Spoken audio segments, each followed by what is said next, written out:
through. And this is, again, when I brought up that consistency piece. You have to say what you mean and mean what you say. I can't tell you how many times, this like contract, this mini contract, is set with a parent that they said, great, if you do your homework, we can go get ice cream. And then they do their homework, but then the parent changes their mind.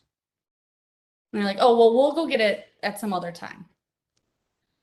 Following through on what you say you're going to do is so significantly important. And not only for, changing behaviors at home, but also teaching our children to be reliable, and that we are reliable and that we stick to our word.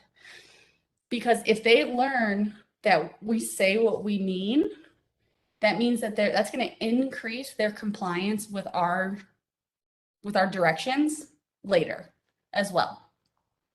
And again, this seems like a small thing, but it's all of these little small things that are going to add up in the long run. And when I said I was working as an independent consultant, just working with the parents, not having, a tech come in and work with the student and the child, but me working with the parents, and then the parent is in charge of doing all of it, which, I mean, that's our job as parents as well.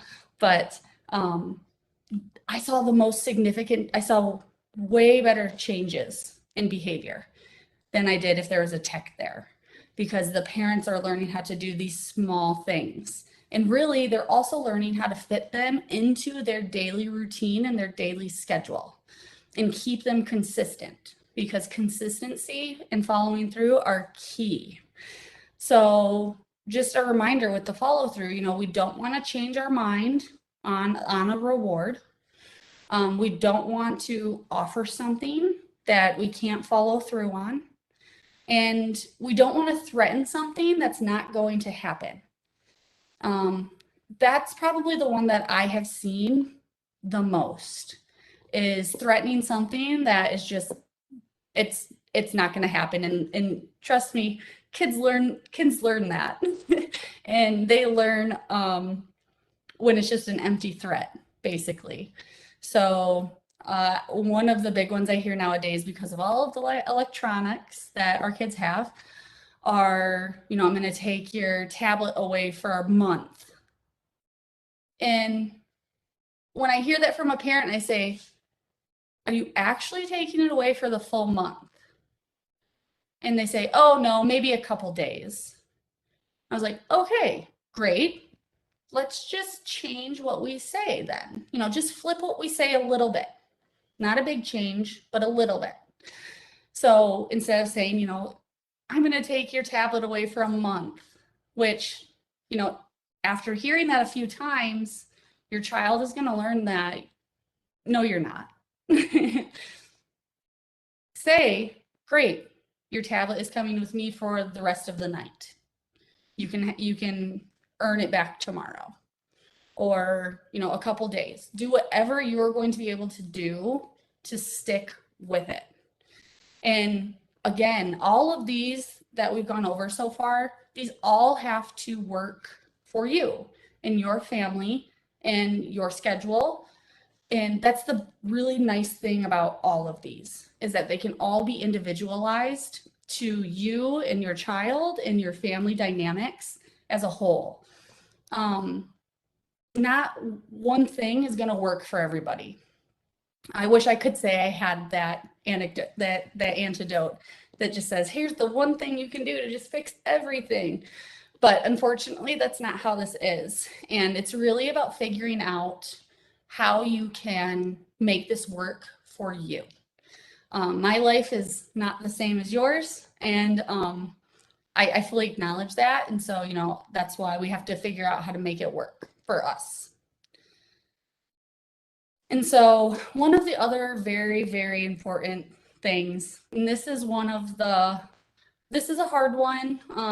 I fully acknowledge that, but I always like to bring it up, is data. We want to collect data, because how do we know if what we're doing actually works? We don't. It's all just, we think it is. So the best thing you can do is just find ways, again, that you can fit taking data into your life. So, it may be easy to have like a whiteboard or a chalkboard or a paper to just take some notes on and data on. Or, in our life of technology, on our phones, we have plenty of sharing apps. So document sharing apps. So if you and your family as well would like to be able to share all of that and contribute openly and easily, your phone is a very good way to do that. Whether it's an already programmed app or whether it's just like a Google Doc or a Google Sheet, something you can easily share. And so this is one thing too that I really like. Once children get to a certain age, they can actually be a part of this too, and it's not all on the parents. It's not all on us anymore. We can start to shift some of this data responsibility to our children.